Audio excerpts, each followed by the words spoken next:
We're on a series that is called Margin. And what we've been looking at, or are looking at, are three areas specifically. Our time margin we looked at last week, our scheduling, financial margin we're going to look at today, and then moral margin we're going to talk about next week. And margin simply is defined as the amount of availability, or that is available beyond what is necessary. The space between what we need and maybe what we have.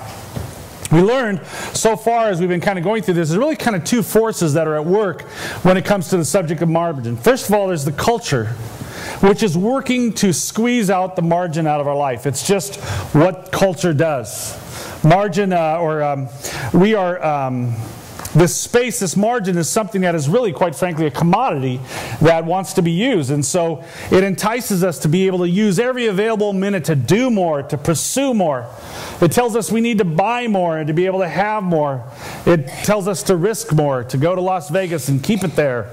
And all of those things that kind of go on. And that's what the culture does. It says it's okay, and and as a result, we begin to pursue these things. And we feel empty, or we feel like we're lacking something, and then so we long more.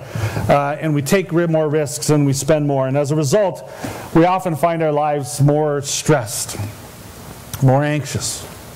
We find our relationships more distant, more tense and at odds. We find ourselves feeling more guilty and struggling with issues of like failure and things like that. And we live on the urgent as opposed to maybe what's important. But the other force at work is God. And quite frankly, God is a bigger force, but we'll get into how that all works. But God is at work to bring margin in our life. It's in those margins, God knows is where things happen.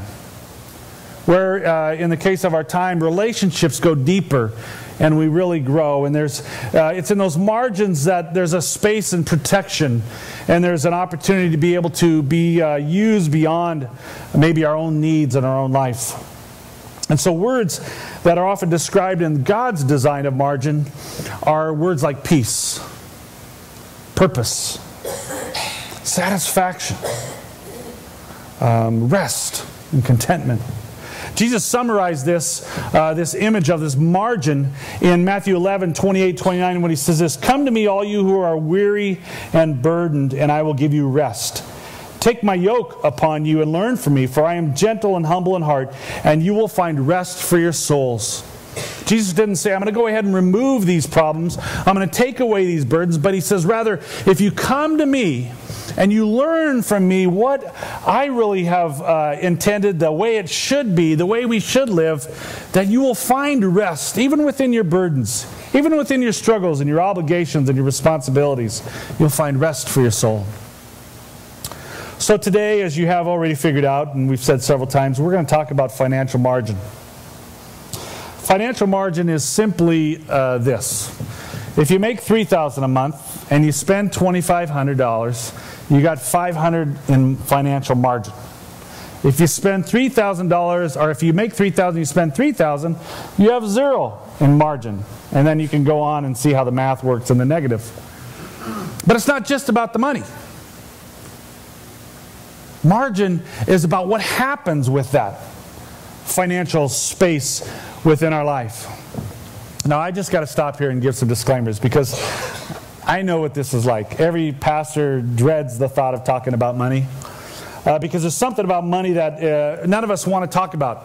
I can remember for years growing up, when the subject came up, I was kind of like, for those who are Bourne fans, I was like Jason Bourne. I had an intuitive sense of every exit in the room. I could go out in the parking lot and guess which car had a gun in it. I could, based on the altitude, tell you how far I could run flat out before my hands started to shake. Now I can't, it's easy to guess, it's not very far. But at the time it was like, oh man, I just want to get out of here. Because we really don't like talking about it. There's something about money that just gets us kind of tense. The other disclaimer I want to know is us to understand that this is not meant to give ammunition of judging each other. This is not saying, look, this is what it should be and you're not that. And, oh, I'm glad he's talking about this because there's someone 2 seats over and 1 row back that really needs to hear it. It's not about other people. The disclaimer about finances is understanding that this is an opportunity that God always gives us to say, what is the design that God had for us? What the maker of humanity, what is it that He designed it, and how can I take myself and look at the illustrations of what God says, the truths of God, and judge myself? Assess my own life and say, what can I gain from this to be able to see how I can live a life of margin? Where I can live a life not anxious about the next bill that's going to creditor is going to call or what is happening down the road. And so that's our purpose. It's really to be able to look together. I've said this in the beginning of this whole series. This is as much about me looking in my own life as it is any one of us. And so it's not anything about trying to be able to tell anybody else what to do. And with that, then, I want us to understand, because, you might be a different... there's some here, I'm sure, who are like, wow, this is what I need.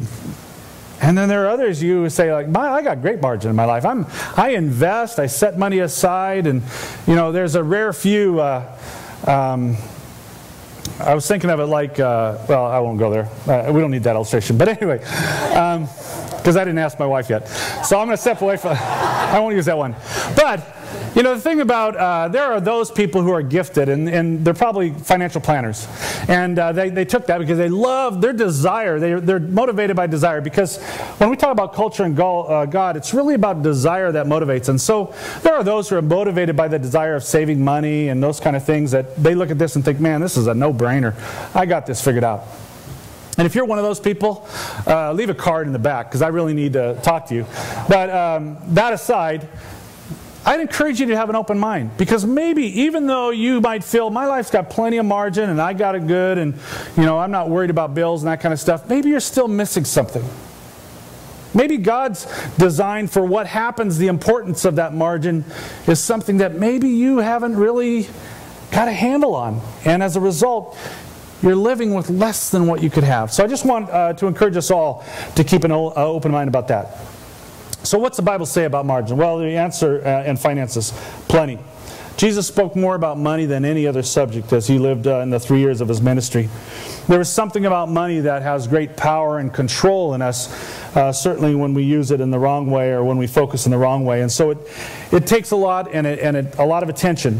And so it's always one where, whether you like it or not, it's good for us to take a look at for ourselves. So in 1 Timothy, this is a letter that Paul wrote to young Timothy, who was going to be a leader, and he was giving advice and encouraging him about advice. And so he talks about, the focus on money and finances, and really giving him encouragement about the way to be able to keep margin within life as he's focusing on those things. So let's first read this and take a look at what he says. And this is in 1 Timothy 6. Chapter 6, starting at verse 6, says this. He talks about, first of all, about the culture and the false teachings and the controversies and all those things that envy, strife, those kinds of things that will pull us away. He says that, verse 5, I'll just jump to kind of set it up. In constant friction between men of corrupt mind who have been robbed of the truth and think that godliness is a means to financial gain, that they have selfish motives behind it. But then verse 6, where we're starting. But godliness with contentment is great gain. For we brought nothing into this world, and we can take nothing out of it. But if we have food and clothing, we will be content with that. People who want to get rich fall into temptation and a trap, and into many foolish and harmful desires that plunge men into ruin and destruction. For the love of money is the root of all kinds of evil. That's the one we always hear somewhere. But it's the love of money is the root of all kinds of evil. Some people, eager for money, have wandered from the faith and pierced themselves with many griefs. So what do we learn in here about financial margin if we look at this particular passage and how it would maybe affect our own life? Well, first of all, a couple things. One is that we need to pursue the things that matter. This passage here gives us two contrasting pursuits. The very first one says that godliness, verse 6, with contentment is great gain. Great gain. It's like to have the big win. If we pursue godliness and the contentment that comes with it, we've hit the mother lode. We've arrived.